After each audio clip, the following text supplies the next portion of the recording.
Good morning, dear students of class 8th. I welcome you all to this new class of social science where we will be continuing the chapter Women, Caste and Reform. Now, children, one very important notice is that before we begin the chapter, I should remind you all to complete the subject enrichment activity, which is for history and geography. The complete details were posted by me in your class groups, and history has to be with one map, and geography you have to draw that one diagram, including the cover page where the heading will be subject enrichment activity, your name, class section, subject, and your subject teacher's name. Same will be for geography subject enrichment activity, where on one interleave sheet you will make the cover page, and then the next sheet will be your plain sheet where you will draw the diagram. So when you will be coming for the submission of this assignment, you need to mention your roll number, the complete details, so that you have to submit it separately, right? So now let us start with the chapter Women, Caste and Reform, where we did the introduction of the chapter, where I explained that what situation of the women was there in ancient times, where women were deprived of so many rights, where women were deprived of so many things which in today's time you can't even think of.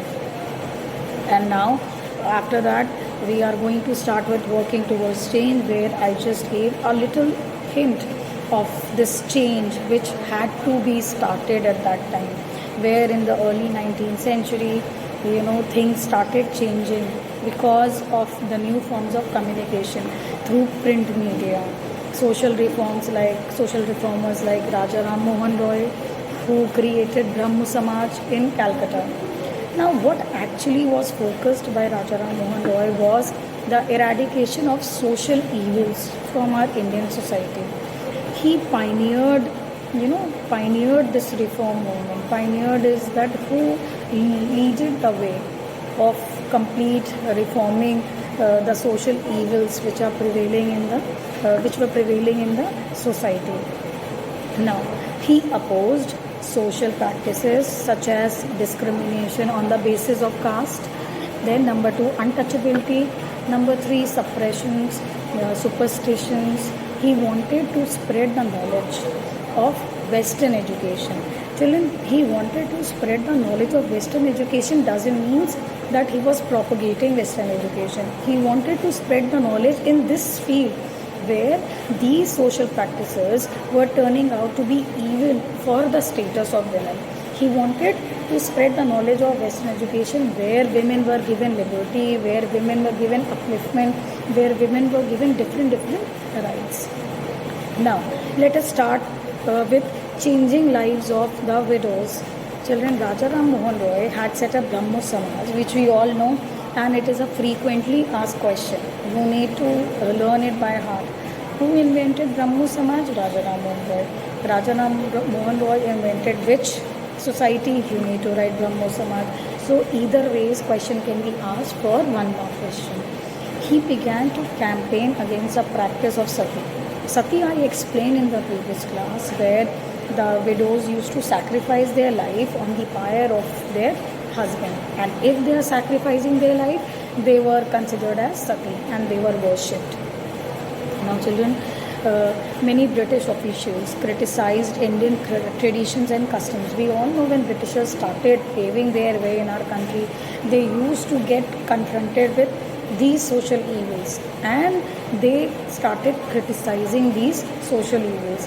They supported him because they were against these social practices. So the Britishers supported Raja Ram Mohan Roy, and in 1829 sati was banned. So children, 1829 sati system was banned. He also supported women's education because Western countries try to give bigger scope for women to get education, and in India situation was completely different. So the Britishers supported women education in the religious field. No matter it is what religion, they supported the education in religious field. Then Raja Ram Mohan Roy opposed idol worship and meaningless rituals. Now, one thing he opposed was, apart from sati and no education for women, Rajaram Mohan Roy also opposed meaningless rituals where idol worship is worshipping. Idol worshipping here is being talked about worshipping of statues. So he was against this, according to him, children. According to him. Now, the second reformer we are going to talk about is Ishwar Chand Vidyasagar. So I hope Rajaram Mohan Roy is clear to you. Now, next reformer who worked in bringing a change in the lives of women. There are different sectors like women, then total religious reforms, isn't it? Cultural reforms. Now we are talking about only women life, changes in the women life. So number one was Rajaram Mohan Roy, number two is Ishwar Chand Vidyasagar. He was one of the most famous reformers who suggested widow remarriage. Now Rajaram Mohan Roy was convincing people to stop sati system, and he succeeded because in 1829 with the help of Britishers, sati system was banned. Now Ishwar Chand Vidyasagar was the next one in this field to think of widows remarriage. Once the life is granted to widow, children try to understand this. In this chronology, in this sequence, you will be recalling the incidents and you will be recalling the reformers in a sequence and in a order. For example, Rajaram Mohan Roy stopped sati system. Obviously, when sati system is stopped, then widows will be there. If widows are now alive, then Ishwar Chand Vidyasagar came in this field and he thought of the widows remarriage. Right? Now, in 1856, British officials passed this law permitting widows remarriage. So, two things were done by two reformers: stopping the system of sati and then promoting widows remarriage, which these two laws were passed by British government. Now the third in this field was Swami Dayanand Saraswati. He founded Arya Samaj in 1875 and also supported widow remarriage. Now the next in supporting widow remarriage was children Swami Dayanand Saraswati. Along with Ishwar Chand Vidyasagar, Swami Dayanand Saraswati also supported widow remarriage. Now, once we get to see changing lives in women, this was social life of the women. Now let us see what about the education. So girls began going to school. This is the next heading we are going to study. Children, always learn and understand the chapter in a sequence. You should not just understand the chapter in a haphazard way. It is very clear, once we are saving someone's life, then only we can utilize that life for further fruitful purposes, isn't it? Then we can promote that life. So practicing sati system was stopped. Ultimately, then there has to be a change in the lives of the widows. So widows remarriage was permitted by the British officials. Now let us see the education part. What was there for education scenario in the lives of women? Now many reformers felt that there was an immediate need to improve the conditions of women, especially the education for girls was necessary. Many reformers in Bombay and Vidyasagar in Calcutta had set up schools for girls. Now when you think that something is required, then only you go and get that thing. So when the reformers started thinking that education is very necessary for girls, immediately after that the next step could be clicking your mind is that reformers came up with establishment of schools for girls, isn't it? So in Calcutta they had set up school for girls. Now with the inauguration of first school for girls in the mid-19th century, many people feared that school would take the girls away from home and prevent them from doing domestic chores. Now this was the immediate reaction when the schools were the first school was opened.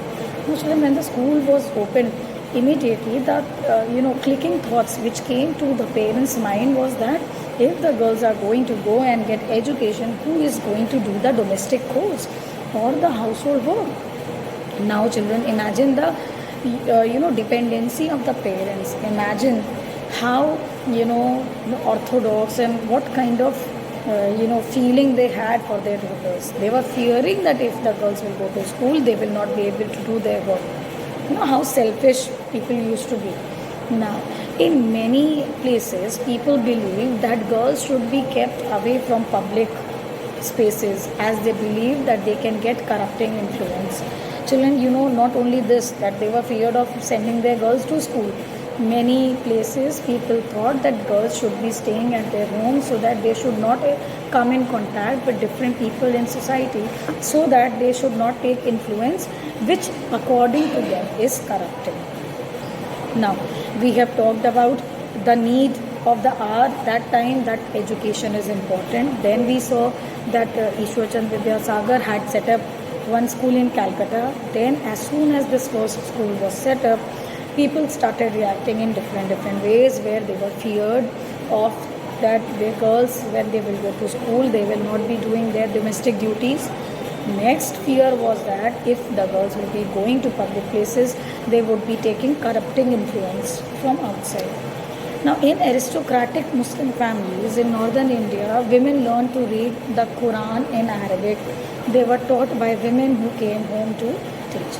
Now, in aristocratic Muslim families, it means Muslim families of elite class, higher sections of the society, richer section of the society, where they wanted their girls of the families to learn Quran.